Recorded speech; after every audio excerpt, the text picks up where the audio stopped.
Flames and gunfire on the streets of Moscow. In August 1991, a coup was launched in the Soviet Union with the aim of toppling Mihail Gorbaciov while he was on holiday in Crimea. The coup unravelled, and after 3 days under house arrest, Gorbaciov returned to Moscow. Это серьезные люди, и умные люди, имейте в виду. И уж если они пошли, то не недопонимание, а наоборот. Они пошли, потому что их история заканчивалась. Они с этим не согласны были. Although the coup failed, Communist Party control was mortally weakened, and the Soviet Union itself quickly began to fall apart. It led to the conclusion of a political career that changed the world, ushering in the collapse of the Soviet bloc and the end of the Cold War.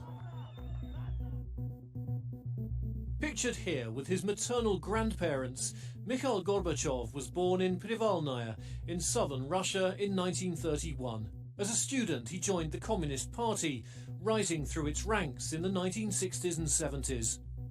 By the 1980s, he was the youngest member of the Politburo, the highest decision-making body in the country.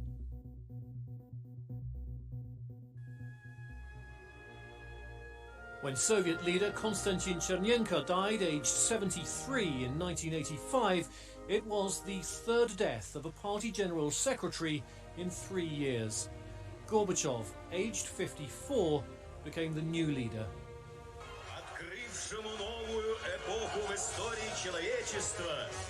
After years of stagnation, Gorbachev offered a fresh new style. He was shown talking to ordinary people and was often accompanied by his glamorous wife Raisa at public engagements. His New Year's address in 1986 also heralded a new approach to global politics. Сейчас в гонке вооружений каждый новый шаг увеличивает опасность и риск для той и другой стороны, для всего человечества. At this time, Soviet forces were fighting a drawn-out, bloody war in Afghanistan. Gorbachev quickly announced a reduction in troop numbers there. At home, he announced his landmark policies of glasnost and perestroika, openness and restructuring, aiming to relax censorship and reform his country's ailing, centrally planned economy. By October 1986, nuclear disarmament talks with the United States led to a historic summit with US President Ronald Reagan in Reykjavik, Iceland.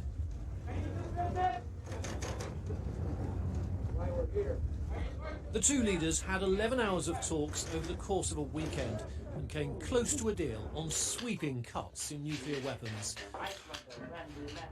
When the talks broke down, Gorbachev told Reagan a historic chance had been missed.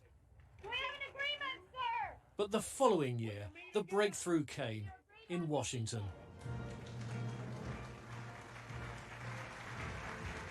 The Intermediate Range Nuclear Forces Treaty was the first arms control agreement to eliminate an entire class of missiles. It provided for mutual on-site inspections to ensure compliance and was marked by an entirely new tone in relations between Moscow and Washington. We have listened to the wisdom in an old Russian maxim, and I'm sure you're familiar with it. Mr. General Secretary, though my pronunciation may give you difficulty, the maxim is doверяй, no проверяй. Trust but verify. Назначение этого... На каждой встрече вы это повторяете. You repeat that at every meeting. Historians have called this the beginning of the end of the Cold War. The optics were an extraordinary turnaround, but Gorbachev's policies were about to make an even bigger impact. Reagan had called on Gorbachev to tear down the Berlin Wall.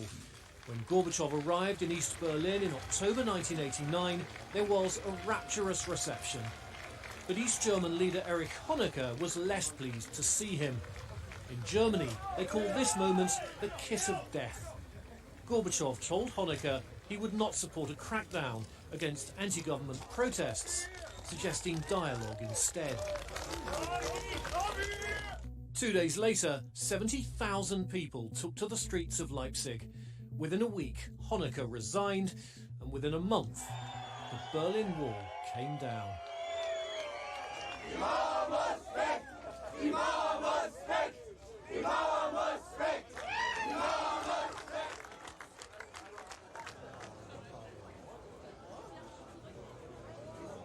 Across Eastern Europe, communist regimes were toppling like dominoes. Gorbachev declared he would not support them against their own people. 40 years of Soviet domination were coming to an end, along with the division of the continent into opposing blocs. But while Gorbachev was hailed abroad, he was under pressure at home. There were bread queues and empty shops as his economic reforms failed to deliver. Siberian coal miners went on strike to demand higher wages, and there were protests in Moscow. Gorbachev was heckled at the Congress of People's Deputies, where his reforms had allowed non-communists to sit for the first time. For the Soviet Union, it was the beginning of the end. In April 1989, Soviet forces killed at least 20 people at a rally in Georgia demanding independence from Moscow. More than 100 were killed in Baku, Azerbaijan in January 1990. There were similar anti-Soviet sentiments in the Baltic states, where protesters formed a human chain the length of Estonia, Latvia and Lithuania. All three countries declared independence in the spring of 1990. On a visit to Washington in May, Gorbachev insisted the situation could be brought under control. Дело создания прочного демократического строя у нас еще не завершено, но я убежден, что запас общественной энергии, уже включившийся в это великое дело, достаточен, чтобы довести его до конца. Months later, Soviet troops tried to suppress Lithuanian independence by force. They killed 14 unarmed Lithuanian protesters and injured many others.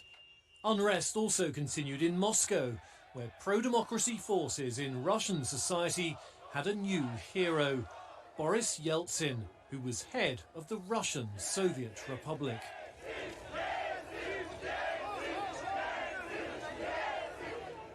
The crisis reached its climax in August 1991, when 8 senior communist hardliners launched a military coup and declared a state of emergency.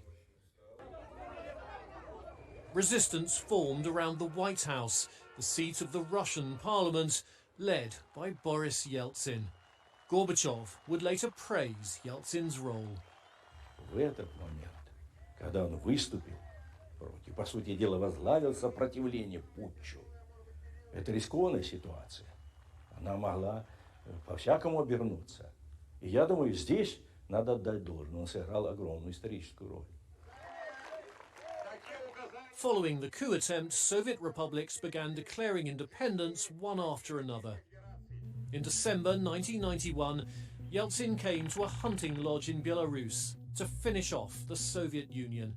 He met the Ukrainian President Leonid Kravchuk and the chairman of the Belarusian parliament, Stanislav Shushkevich, who made the historic announcement. Мы подписали соглашение о том, что мы учреждаем содружество 3 независимых государств. Other republics quickly joined them. By the end of the month, the Soviet Union ceased to exist, and Gorbachev was out of a job. As an ex-president, Gorbachev was increasingly disapproving of the West. He accused the West of reneging on promises not to enlarge NATO to include former members of the Warsaw Pact, which had disbanded in 1991.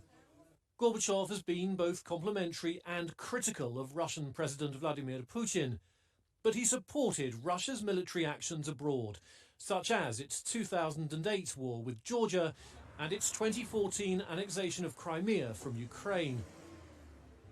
Later that year, at events marking 25 years since the fall of the Berlin Wall, he accused the United States of triumphalism in its dealings with Russia.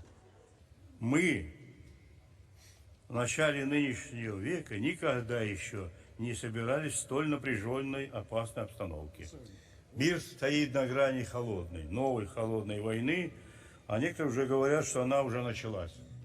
In October 2018, the United States announced it was pulling out of the nuclear deal that Gorbachev signed with Reagan in 1987. Gorbachev wrote an article in the New York Times saying a tremendous accomplishment was in jeopardy. Back in 1990, Gorbachev was awarded the Nobel Peace Prize for bringing the Cold War to a peaceful conclusion. It appeared that a bright new chapter in world history was beginning. But in his final years, he could only look on as the hopes of that time faded.